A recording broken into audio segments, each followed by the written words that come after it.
Hello everyone, today I want to talk about teachers, the life teachers that come into your world in particular, the masks they wear, how to recognize them on today's episode of the 1 Year Life Transformation Challenge.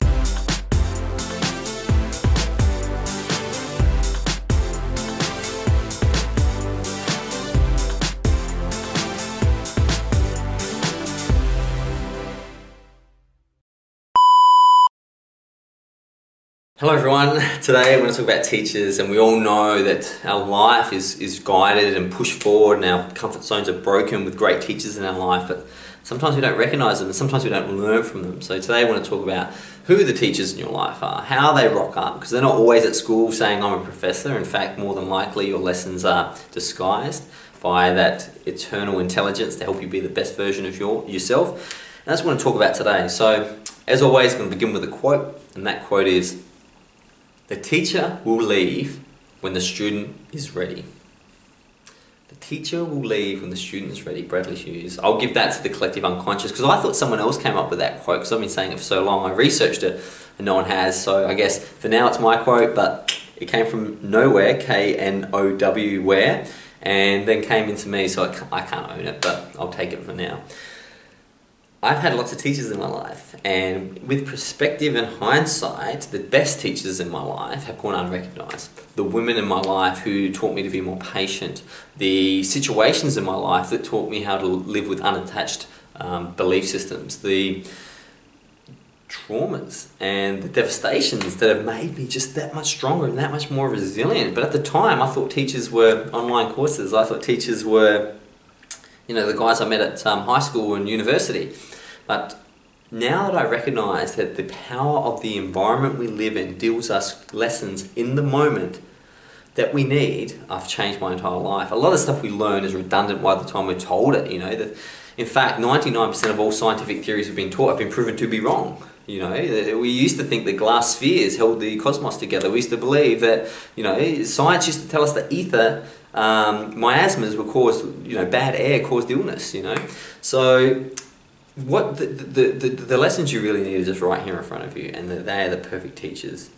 And that's what life is about. And to illustrate this in a way that really serves me and has served me, I'm going to talk to you about an ancient Japanese story. And that story is Zenki joined the samurai court in Edo. So this amazing samurai in his gowns joins the court. He's got a big gig, big job. You know, he's now the samurai in the court to defend the court.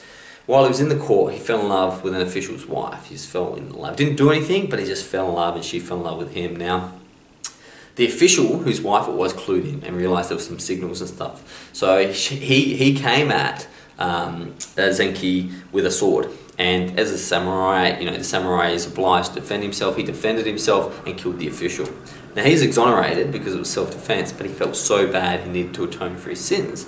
So Zenki decided to leave the court, and as he was passing a giant mountain pass, he was told that this pass was very dangerous and many people had died on it, and most people now had given up trying to get to new farmland. So he thought, you know what I'll do? I'll dig a tunnel so all the farmers and the people who are being, you know, hurt and dying from falling off this cliff, they'll have a tunnel and they can cruise through this tunnel. So he began digging. This was like a 20-kilometre chuggle. He's digging. And in the meantime, the son of the official who was killed grew up also to be a samurai.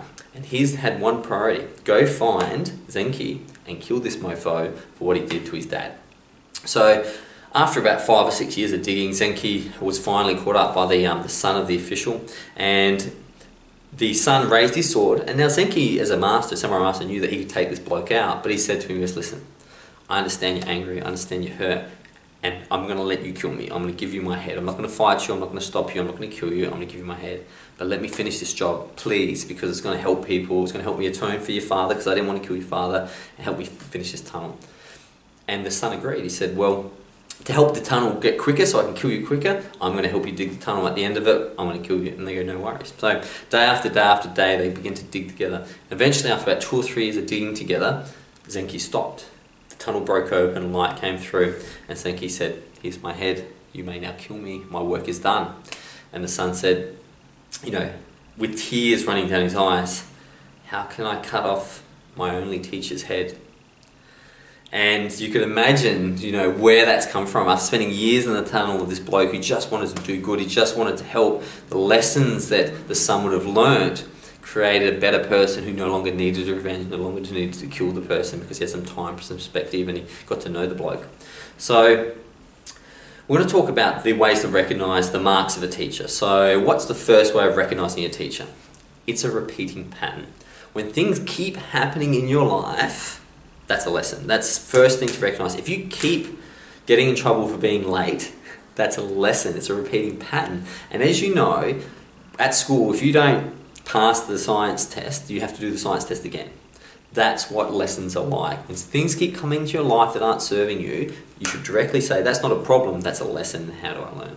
Number two, the way you know that a lesson has manifested, because remember, it might be a person, it might be a cat, it might be a dog, it might be a rainstorm, so you've got to keep your eyes open for these things, is that your old ways of coping, they don't work anymore. That's how you know it's a lesson. So for an example would be, you're in a relationship and in the past you sort of just shut down and let them, get it out of their system. Now that doesn't seem to be working. They seem to get angrier and angrier when you shut down. That is an example of your old coping mechanisms not working, therefore you are in the middle of a lesson. Deal with it. Number three, you'll know when you're in a lesson when thinking doesn't help. Thinking is great. Perhaps it does serve us, it definitely serves us in some ways, but you must act to fix lessons. You can't think your way out of a problem because the problem is the thought and the solution is the thought, so it's a redundant sort of circular argument.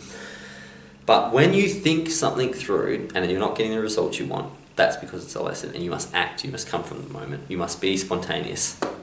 Number four, you know it's a lesson because you become a better person. We all have had situations where we've been tempted, whether it's to do the wrong thing, whether it's, maybe, taking something that wasn't ours, or maybe having a romantic liaison with someone who you shouldn't, or, all these concepts are things that are lessons. And you've learnt something, no matter how painful it was. An example would be, you might take something that's not yours, you might go to jail. That's not the lesson. The lesson is when the next time you have an opportunity to take something that isn't yours, you don't take it. You're now a better person. You can now identify that situation as a lesson. So the stealing was the lesson, not the jail time. The recidivism rate, which is the amount of people who go into jail then go back into jail, in some countries is around 75%. It's just like a circular door. As governments and as humans, we need to start realising that there's better ways. Lessons are learned in much better ways than being kept in a small cell. And the final way you know that you've just been dealt a lesson is the teacher leaves. I found this in my life, whether it was through, an example would be the sort of relationships I've been in. I've been in a lot of dramatic relationships in my life, and when I finally learned to let go and not try and expect certain things of certain people, the drama, the women who were bringing the drama, they weren't there anymore. All I found was these amazing women who just wanted to create, add value and go on adventures and seek and see the world in the same way I did. They just disappeared. Because the teacher doesn't need to come back. Your Year 12 teacher doesn't need to grab you at the age of 35 and say, let's do a lesson. Because they've served their purpose. And that's the most amazing way to know that you've learnt your lesson. So many lessons, so much to learn. That's the juice of life as we expand our consciousness, expand our knowing. I cannot wait to see you tomorrow. I'll be here, I'll see you, I'll know you'll be here, I'll be expecting you. But until then, goodbye.